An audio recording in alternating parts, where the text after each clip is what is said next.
এই সংস্কারের আগে বিএনপি কিন্তু আরো ২.৫ বছর আগে সব দলকে নিয়ে বিএনপি ৩১ দফা দিয়েছে। এর মধ্যে কিন্তু প্রাইমারিলি এই কথাগুলো কিন্তু আছে, ২ বারের অধিক প্রধানমন্ত্রিত্ব না, তবে যদি মানে গ্যাপ দিয়ে যদি হয়, সেখানে কিন্তু ফুললি বলা হয় নাই যে ফুললি আর হতে পারবে বা পারবে না। যদি জনগণ চায় কিংবা দল যদি চায় সেটা অন্য হিসাব। আপনি ২ বারে যদি হিসাব করি বাংলাদেশের প্রেক্ষাপটে 10 বছর, 10 বছরের পরে গ্যাপ দিল। 10 বছর তো আসলে কেউ থাকে না, শেখ হাসিনার মতো স্বৈরাচার ছিল বলেই ছিল। আসলে তো জনগণ তো খুবই ফ্লেক্সিবল বাংলাদেশের প্রেক্ষাপটে।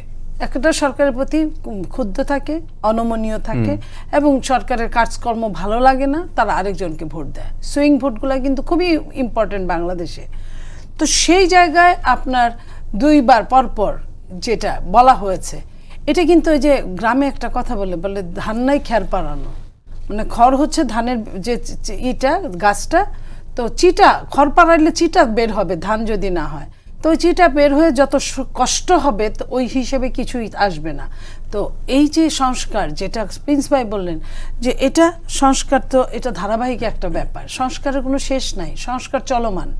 তো চলমান সংস্কারটাকে আপনি এখানে নিয়ে আসছেন। বিএনপি দেখেন এর মধ্যেও ৬ শতাধিক যে ছোটোখাটো সংস্কার যেগুলো শো করেছে, তার কিন্তু ৫ শতাধিকের মধ্যে বিএনপি ৫ শতাধিক কিন্তু একমত হয়েছে, ঐক্যমত হয়েছে। ৭২টা বা ৭৩টা এরকম এখানে দ্বিমত আছে আংশিক।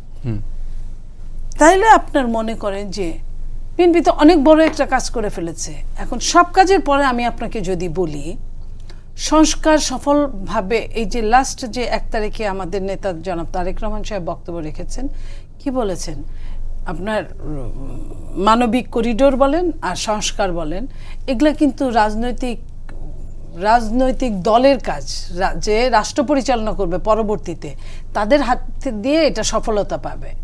তো সেই সফলতায় যদি আপনি মনে করেন আমি এখন সব মেনে নিলাম, ওই যে বিয়ের ঘটকালির মতো যে এক লোক ছেলে পক্ষ বলছে আমার এই চাই এই চাই এই চাই, মেয়ের বাবা বলছে হ্যাঁ সব দিব, আমার একটা কথা শুনতে হবে, বলছে কি কথা বলে, আমি কিছুই দিতে পারবো না।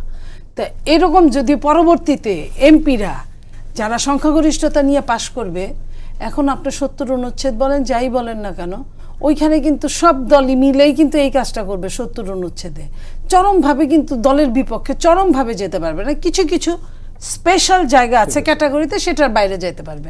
তা আমি যদি একটা দলের হয়েই লড়ি, আমি চরমভাবে কিভাবে যাব? তো সেই জায়গায় আপনার মনে করেন যখন হাজয় যুক্ত হয়েছে ভোটটা হবে, তখনই এই সংস্কারগুলো সফলতার মুখ দেখবে, আইদার নট। তাহলে সেটা নিয়ে যে এত কিছু করছেন, এই মুহূর্তে কি দরকার? এই মুহূর্তে দরকার নির্বাচনকে নিয়ে যে সংস্কারগুলো দরকার, সেগুলো আগে শেষ করা।